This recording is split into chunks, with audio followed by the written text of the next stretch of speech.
Hello everyone, welcome to Bambasa Kamencinza TV. I'm here to update you of what was happening on iTonga namhlanje mhla ka-29 August 2025. Okay, sikhumbule izolo ukuthi uGadla uDubulo usalele sathi uyongena emanzini uyogeza. Yavele inyanga yabaleka kashiya esithunzi sayo. Yo, namhlanje izinto zishushu, izinto zi-unbelievable. USanele akashonile bakithi kodwa usezinhlungwini ngoba uyamuzwa uphefumula kabuhlungu. Wasondela uGadla wazothi uyabona mfana wami uzofisa okwenja lapho uSanele usephefumula kabuhlungu abesethi lalala, rest in peace. Kamagwaza bakithi lokhu kulindo umkhwenyana phela bazi ukuthi khona ukubo osekwenzakalile kuyena. Umbali uhleli lapha endaweni yamkhwenyana nomakoti baqhamuka abazali bakhe beze kuyo ngoba bembona ukuthi akekho right. Bamtshela ukuthi akayopholisa ikhanda wanqaba bakithi umbali. Labo balokhu bemncingile ukuthi akangahlali phambi kwabantu bambuke engekho right, akayolala lutho umbali wagoloza ibhadi. Kunalokho wasukuma wafonela umnyeni wakhe lutho ukubamba uSanele ifoni angithi udubulekile ifoni ivele yawela kude kunayo. Nomakhumalo bakithi uyeza uzoduduza umbali uthi uthemba ukuthi uSanele usesendleleni manje. Washo nokuthi kumele baphakele izihambeli zabo zingaze zivuke ulaka ngoba indlala ave ilibanga ulaka. Wavuma bakithi umbali uyambona nje ukuthi akekho lapho. Ubanele ubuyile futhi ubuye ngenkani. Uvele waqala kuSanele wamtshela ukuthi usayolwa futhi uyolwela kakhulu abantu abathandayo. Wamtshela nokuthi akareste bakithi yena usayocisha umlilo. UGadla uthumela izigebengu zakhe phela ukuthi aziyonquma wonke umuntu okamagwaza nangempela zangapholisa amaseko zafika nezingakanani izibhamu. Yo, kwabaleka wonke umuntu egcekeni phela bayadubula nokudubula benjalo. Bacashe ezindlini zivele zimemeze izigebengu ukuthi abaphume nazo zifuna ukuzocelebrate nabo umcimbi. Lapho uMaMbhele usethandaza umthandazo ongapheli umnyeni wakhe lokho emkhuze njalo ukuthi akangabanga umsindo kanti futhi bazozwakala ukuthi bangakuphi. Zaqhubeka zakhuluma izigebengu zisho khona ukuthi if bengaphumi bazoshisa nendlu.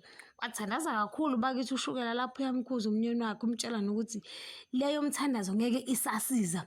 NangoGadla usezolanda umakoti wakhe if efika uthi uyamemeza athule nje uzama. Azathi uGadla kambe wena unjalo uyathanda ukudlala amacashelana azithulele nje uzama. Aqhubeke uGadla ambheke wonke amaruma lana kwantanzi lapho usecula nokucula utheni ubhuta sizomlanda umakoti. Azathi utheni uGadla sizomlanda umakoti. Lapho uzithulele nje uzama azamuzwe ngesikade ngoba nakhe sephefumulela phezulu angithi usezithela ngopetrol ngoba nakho efuna ukuzibulala. Amemeze uGadla, zama sithandwa sami awuphume soze sishiywe isikhathi. Athi uzama nje angindawo angeke nje mina ngishade nawe Gadla, awungifuni futhi awukazi ungithande nami angikufuni. Aziphondelele bakithi uGadla ethi ngiyakuthanda zamahlobo. Nalana kamagwaza izigebengu zaGadla zithela upetrol ngoba lokho zifuna ukushisa abaphakathi. Kuthe kusenjalo waqhamuka lothe kuhle nonkosinathi bephethe izibhamu. Uma ebabuza ubaba wabo ukuthi bayaphi bathi basaphumela ngaphandle bawuqeda ngalezi zigebengu ezigcwele igceke. Babalisa bakithi uMgabadeli noMaMbhele phela bayazi ukuthi bengangabuya lapha baya khona.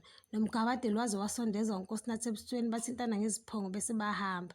Hawu bafike bangacucuza bashakwa sani balahleka phansi babaleka abanye bayophuma ngesango ngathi nakhona kuzoqhamuka uBanele naye. Uyadubula baze babanqoba noma bengafanga bonke.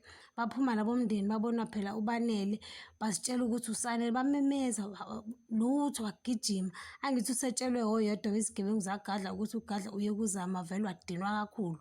uGadla udonsa uzama ngenkani ufuna aphume beyoshada phela lapho uzama akafuni ukuphuma kanti kuzoqhamuka uBanele esekhombe ngesibhamu. Wangabuza lutho wadubula uGadla esifubeni wawa khona lapho uGadla wajabula bakithi uzama ebona uBanele lapho uyamthinta kakhulu ukuthi uyena ulokhu eshilo ukuthi Banele ubuye kanjani. Wathi uBanele ngizokuchazela lethi. Ngalana kamagwaza sebebiza amaphoyisa ukuthi azobopha lezi zigilamkhuba kanti omunye wezigebengu usaphethe isibhamu esandleni avele adubule kanti kuzodubuleka unkosinathi. Yo, kwavele kwashuba kwavuka umunye wonke umuntu wabalisa bakithi nokwanda ukuthi lolu suku bekuzojatshulwa kodwa luphenduke izinyembezi bazama ukuthi kubizwe i-ambulance wonke umuntu usedunyelwa yikhanda. Ngiyayibamba lana ungakhohlwa ucinezela notification bell nokusubscribe noma usho umbono wakho. Bayo.